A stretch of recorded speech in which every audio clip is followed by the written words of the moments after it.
O Senhor esteja convosco. Ele está no meio de nós.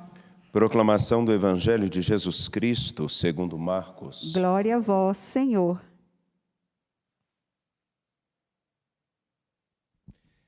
Naqueles dias, havia de novo uma grande multidão e não tinham o que comer. Jesus chamou os discípulos e disse: Tenho compaixão dessa multidão, porque já faz 3 dias que está comigo e não tem nada para comer. Se eu os mandar para casa sem comer, vão desmaiar pelo caminho, porque muitos deles vieram de longe. Os discípulos disseram: Como poderia alguém saciá-los de pão aqui no deserto? Jesus perguntou-lhes: Quantos pães tendes? Eles responderam: 7. Jesus mandou que a multidão se sentasse no chão. Depois pegou os 7 pães e deu graças. Partiu-os e ia dando aos seus discípulos para que os distribuíssem. E eles o distribuíam ao povo. Tinham também alguns peixinhos. Depois de pronunciar a bênção sobre eles, mandou que os distribuíssem também. Comeram e ficaram satisfeitos e recolheram 7 cestos com os pedaços que sobraram. Eram 4.000, mais ou menos. E Jesus os despediu. Subindo logo da barca com seus discípulos, Jesus foi para a região de Dalmanuta. Palavra da salvação. Glória a vós, Senhor. Caríssimos, hoje em especial, temos a oportunidade de render graças por mais um ano de vida da Sara, que canta aqui conosco no santuário, nas celebrações ao longo da semana, está aqui, irmã de Fábio. Então, a Sara, que Deus a abençoe e a fortaleça. A você que é membro da família dos devotos de Nossa Senhora da Piedade e que, como membro dessa família, nos ajuda a caminhar no caminho de proclamação da palavra, porque é necessário proclamar a palavra hoje mais do que nunca, marcada pela tradição e pela Escritura, a fim de que nós não falemos mais de nós e deixemos o Senhor de lado. A você, o nosso muito obrigado, que Deus abençoe a você que completa mais um ano de vida ao longo dessa semana. Você que está conosco pelo YouTube, que Deus abençoe e guarde. Caríssimos, caríssimas, permitam-me lançar o olhar para a liturgia que acabamos de celebrar e que apresenta desfechos no livro dos Reis muito assustadores, pelo menos para mim. Ao me preparar para essa celebração, como é próprio da dinâmica celebrativa, de retomar os textos sagrados, deparei-me com uma coisa que me assustou. Deparei-me com uma prática que talvez seja antiga e que ainda é repetida. Temos acompanhado ao longo do primeiro livro dos Reis uma verdadeira saga na qual agora o povo de Deus, depois de ter sido dividido após a morte de Salomão, eles têm uma coisa em comum: a ligação com o Senhor, o culto, a fé.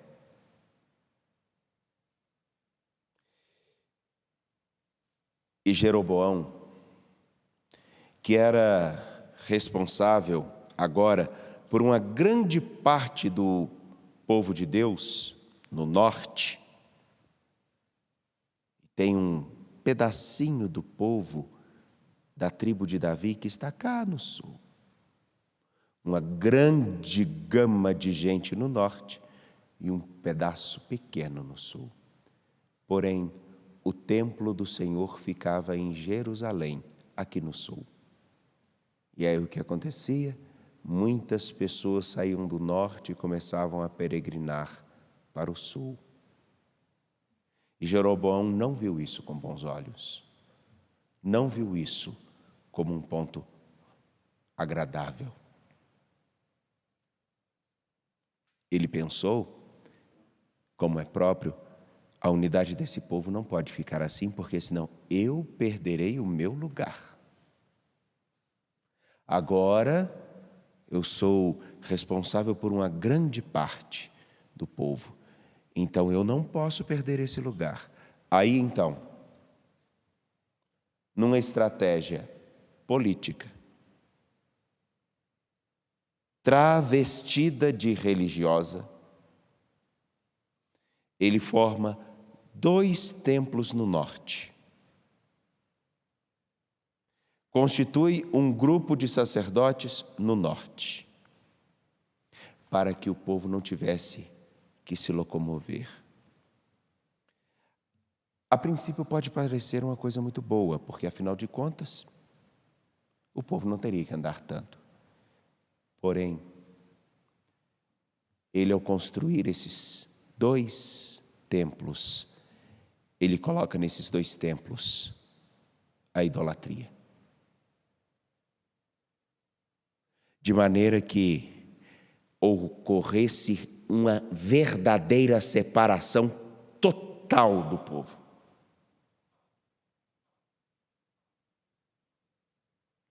Ele queria um caminho e fez tudo para que o caminho que ele queria acontecesse. Me assustei, porque isso é possível acontecer agora, nesse momento. Os nossos interesses, as nossas vaidades, serem capazes de fazer com que nós coloquemos nosso Deus num canto e coloquemos outros deuses no seu lugar. E não nos espantemos. Isso é mais comum do que se pensa. O dinheiro, o meu querer, a minha vaidade, o meu status, o meu conforto.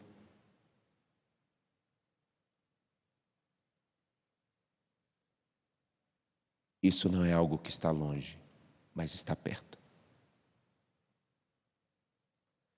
Quanto mais dividido, mais frágeis somos. Assim acontece em casa.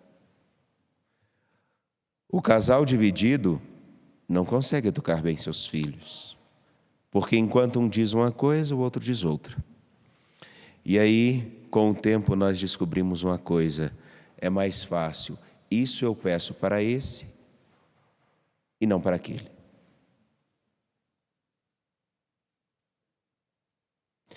E na verdade, o sonho de nosso Senhor sempre foi que estivéssemos sob sua guarda, sob sua proteção, vinculados a Ele. As brigas antigas fizeram com que todo o povo fosse se dividindo, se separando, se maltratando, se distanciando de tal modo que ocorreria um total desprezo de um grupo por outro. Assim também acontece hoje. Aqueles que são tidos como minoria buscam seus interesses. Aqueles tidos como maioria buscam seus interesses. E aí, então entra-se num degladiamento terrível.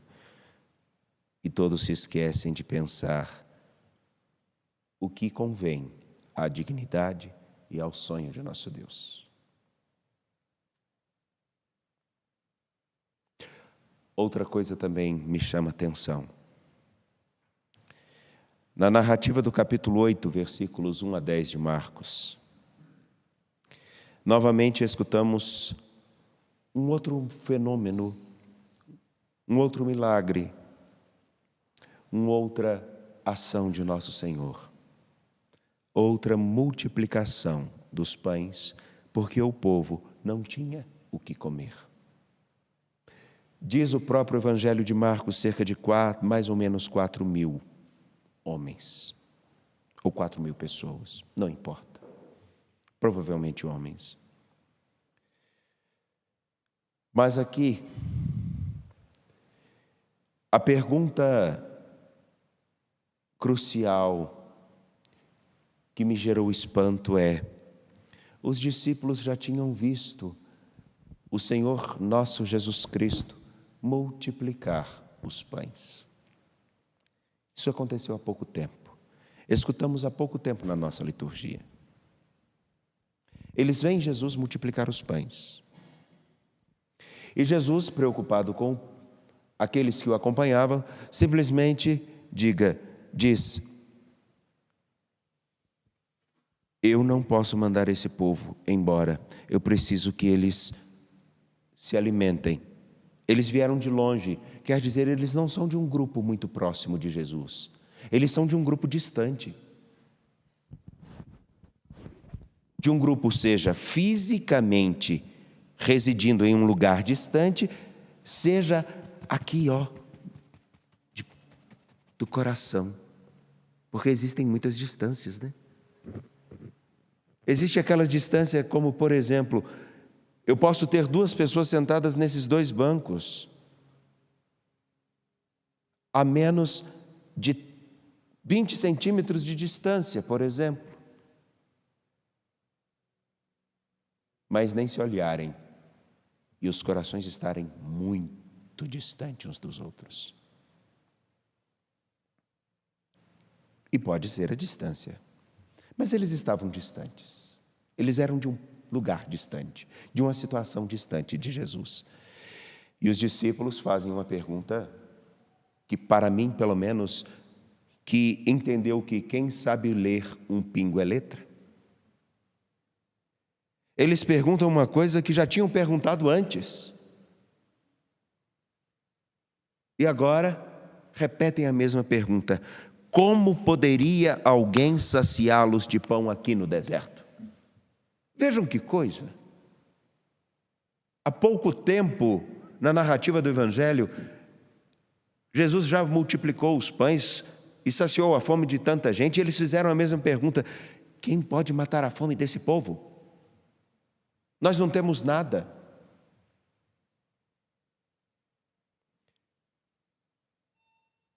Eis, pois, o que me gera um grande questionamento. Eles viram que Jesus é capaz de fazer e de multiplicar os pães. Fazem a mesma pergunta, porque eles também não conseguiram dar um passo. Ainda não conseguiram dar um passo de aprender, como quem sabe ler um pingo é letra, de aprender o Senhor. A quem eu estou seguindo? Os passos de quem eu sigo? A palavra de quem me conduz?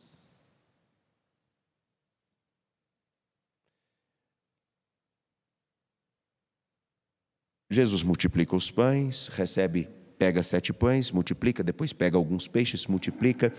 E Jesus, depois de multiplicar, vai para um outro lugar, a Dalmanuta. Parece dados extremamente insignificantes e irrelevantes. Mas aqui está um ensinamento fundamental para todos nós, que também tem a sua raiz naquilo que meditamos no Livro dos Reis. A distância que todos nós temos, seja da fé, seja das pessoas, elas são realmente construídas ao longo de um tempo a partir de nossas escolhas ou a partir do modo com que escutamos o que os outros nos dizem. Se Jeroboão foi capaz de fazer e manipular a religião para colocá-la ao seu dispor e manipular a própria política, porque era uma forma, também nós somos capazes de justamente não sabermos a quem devemos seguir, negligenciar aquilo que nós carregamos, os nossos próprios dons, as nossas próprias capacidades, e ignorarmos o fato de que nós caminhamos com aquele que mata a nossa mais profunda fome. E porque não apresentamos a esse nosso Senhor, ao Senhor da vida, nosso Senhor Jesus Cristo, aquilo que temos, nós vamos continuar fazendo as mesmas perguntas para aquele que já nos deu provas inúmeras de que nós teremos a necessidade profunda de algo que sacie o mais profundo do nosso ser, se nós não prestarmos atenção no que Ele nos diz. Nós continuaremos a falar de muitas coisas, mas nós não teremos a capacidade de perceber o que o Senhor está realmente pedindo de mim. Eram 4.000 pessoas que foram saciadas com 7 pães e sobraram 7 cestos. Matematicamente não me importa o que isso significa em volume numérico, mas me importa muito o que significa em sentido e esperança.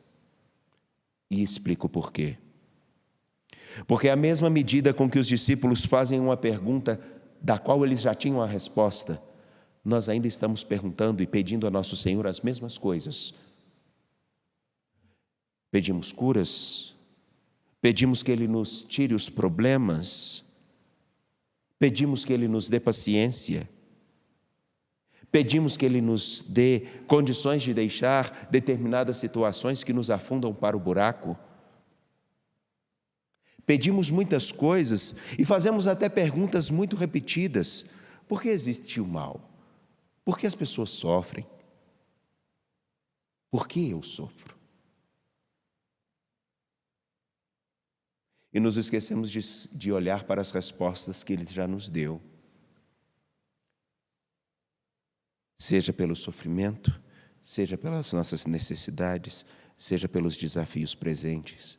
O ponto central é o seguinte: Ele talvez poderia nos perguntar: todas essas perguntas você já me fez, e em todas as respostas eu estive com você. A pergunta que eu te faço é: qual o lugar que eu ocupo da sua atenção?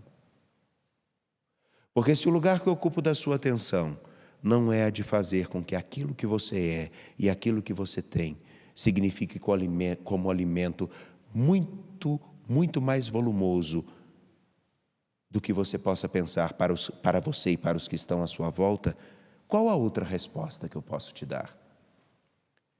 Se eu já te disse que a morte não tem a palavra final na sua história, a não ser que você queira. Se eu já te disse que a fome maior que você tem, eu posso saciá-la e te dar condições de construir uma nova história.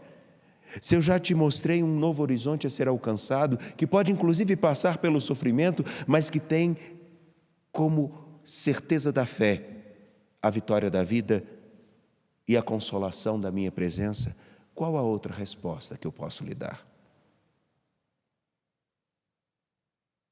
O povo de Deus se divide, e aí eu volto a Reis.